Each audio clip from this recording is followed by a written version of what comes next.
Start. सहकारी चळवळ ही मूलतः जनतेच्या प्रयत्नांवर आधारलेली असली तरी सरकारही तिचे फार काळजीपूर्वक संगोपन करीत आहे. याची अनेक कारणे आहेत. त्यांपैकी पहिले कारण असे की शेतकऱ्याला उद्योगधंद्यांत पैसे गुंतविण्यास लावण्याचा जवळजवळ हाच एक मार्ग आहे. दुसरे म्हणजे ग्रामीण भागांतील स्थानिक साधनसामग्रीचा उपयोग करण्याच्या निमित्ताने बाहेरून येणाऱ्या भांडवलामुळे त्या भागांत जे प्रश्न निर्माण होतात ते त्यामुळे टाळता येतात. शिवाय त्याने ग्रामीण व शहरी मूल्यांत असलेले अंतर नष्ट होऊन शहरांतील व खेड्यांतील लोक एका पातळीत येतात. उदाहरणार्थ, एखाद्या सभेत मोठमोठे उद्योगपती, कॉर्पोरेशनचे प्रतिनिधी, सरकारी अधिकारी, तंत्रज्ञ व इंजिनियर यांच्या बरोबरीने शेतकऱ्यांचे प्रतिनिधीही जेव्हा डायरेक्टर म्हणून खांद्यास खांदा लावून बसतात, तेव्हा ग्रामीण व शहरी हा भेद साहजिकच नष्ट होतो. याशिवाय आणखी महत्त्वाची गोष्ट म्हणजे अशा प्रकारे वाढलेले उत्पन्न सहकारी संघटनेमुळे शक्य तितक्या जास्त क्षेत्रांत वाटले जाते व त्यामुळे खऱ्या अर्थाने समाजवादी समाजरचनेचा उद्देश साध्य होतो. परिच्छेद. भांडवल उभारणीच्या बाबतीत सहकारी क्षेत्रांत किती कार्य होऊ शकते हे या राज्यांत निघालेल्या सहकारी कारखान्यांवरून दिसून येईल. या राज्यांमध्ये आतापर्यंत 13 सहकारी साखर कारखाने स्थापन झाले असून साखरेच्या उत्पादनास त्यांनी सुरुवातही केली आहे.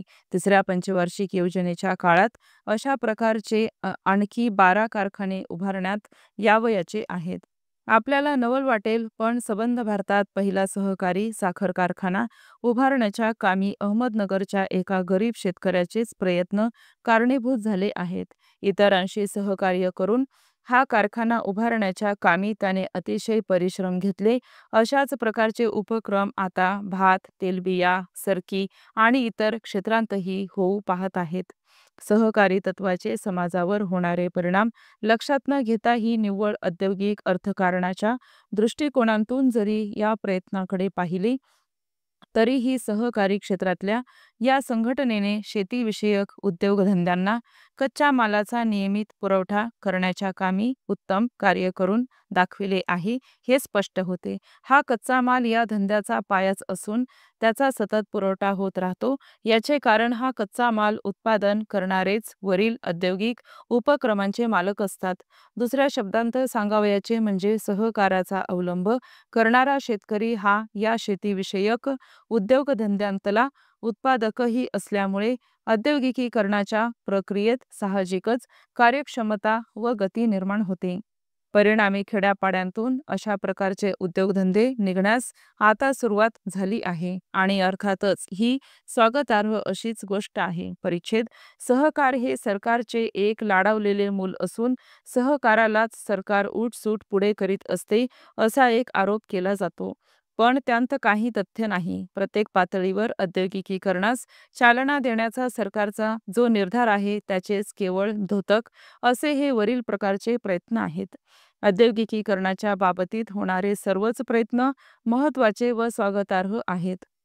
इतर क्षेत्रांतही प्रगती करण्याच्या बाबतीत सरकार तितकेच आस्थापूर्वक प्रयत्न करीत आहे व त्यासाठी पुढेही शक्य ते सर्व प्रयत्न करील असे मी या प्रसंगी आश्वासन देऊ इच्छितो. परिच्छेद.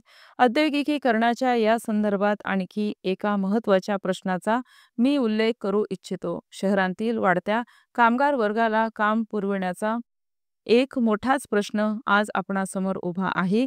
ग्रामीण भागांतील लोकसंख्येत दरवर्षी 1.5% वाढ होते तर नागरी विभागांतील लोकसंख्येत त्याच काळात 4% भर पडते असा अंदाज करण्यात आला आहे.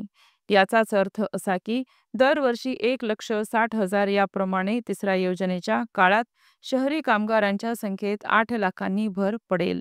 सध्याच्या बेकारीच्या प्रश्नाला हात लावावयाचा नाही असे म्हटले तरी कामगारांच्या एवढ्या वाढत्या संख्येला रोजगार पुरविण्याचा हा प्रश्न काही लहान नाही. स्टॉप.